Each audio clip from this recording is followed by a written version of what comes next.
So one way, and there are many others, one way of thinking about innovation, because we've already introduced, well, sometimes it's about quality and improvement, sometimes it's about differentiation, sometimes it's about generation, but also sometimes it's about adaptation, imitation, and sometimes it's process, which is very good, sometimes it's product, which is still good, but not as good, yeah?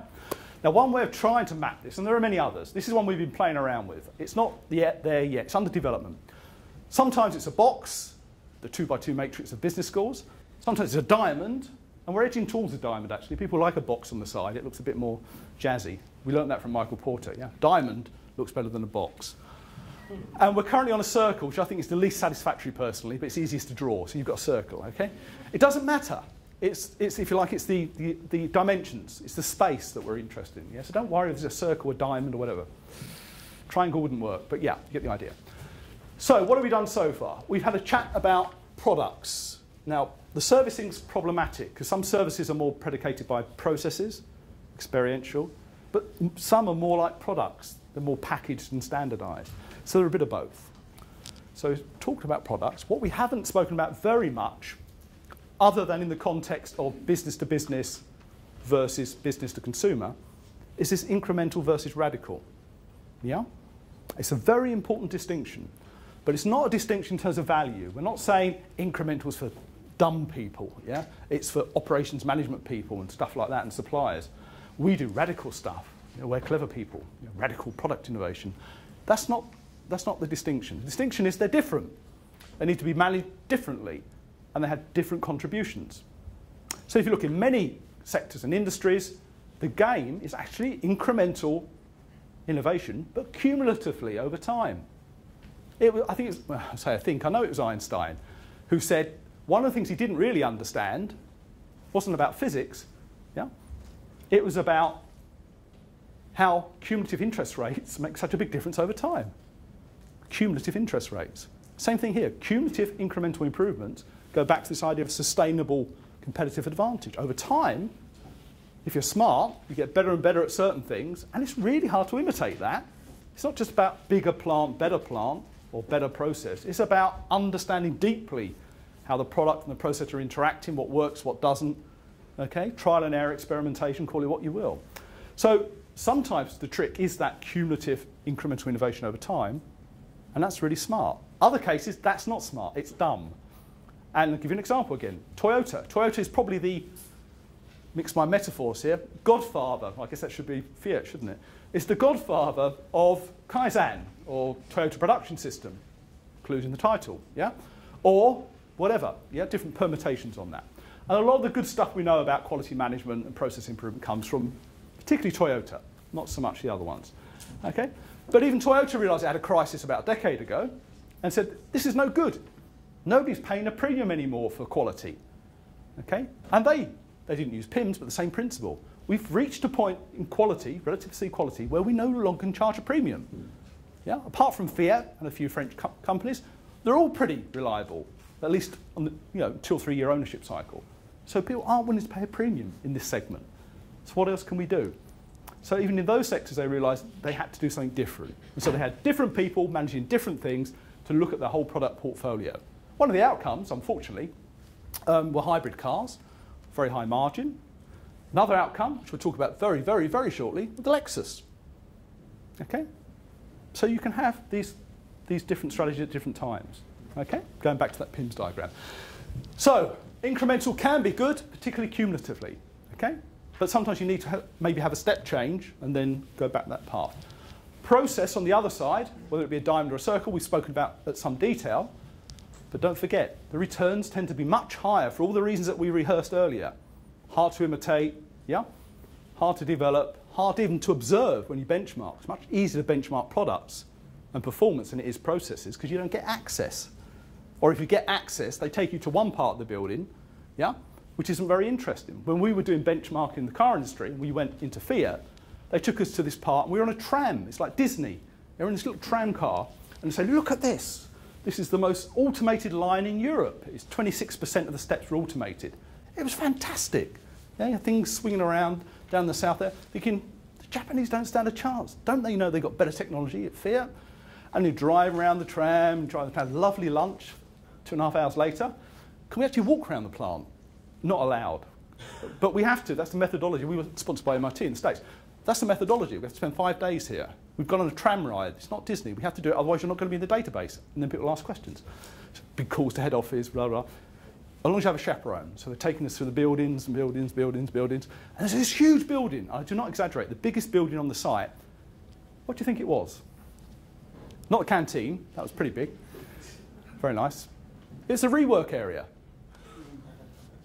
And it was downstream from the robotised line. Because it was a disaster. Yeah? And so they had massive manual rework area. And it's just a crazy idea. Okay, so... but these are not more interesting. These are less intuitive. The vertical axis, whatever it is, a box, a diamond, call it what you want. But the thing, if you like, a vocabulary of thinking about these. Now, position, I think, is sort of understandable, intuitive. We've spoken about some examples about entering new markets with existing products and technologies and such like. And there are many, many great examples. I guess you could argue that the Nintendo example is that they extended gaming to non-gamers and quadrupled the market by thinking, well, why is it just teenagers and sad 20-year-old men doing this thing? Why is it? There must be a bigger market. And it's partly the interface, partly the nature of the games, etc., etc. And so now they've got dancing princesses, not that I'm caricaturing this at all, and a more intuitive interface and cheaper machines. Yeah?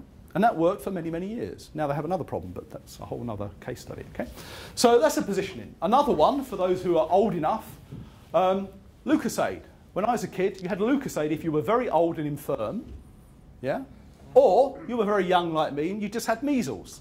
Yeah? I'm not contagious, I checked. Okay? And you're very ill and you need lots of sugar quickly. I'm not sure it's great for your diabetes, but that's another issue. We'll find out shortly.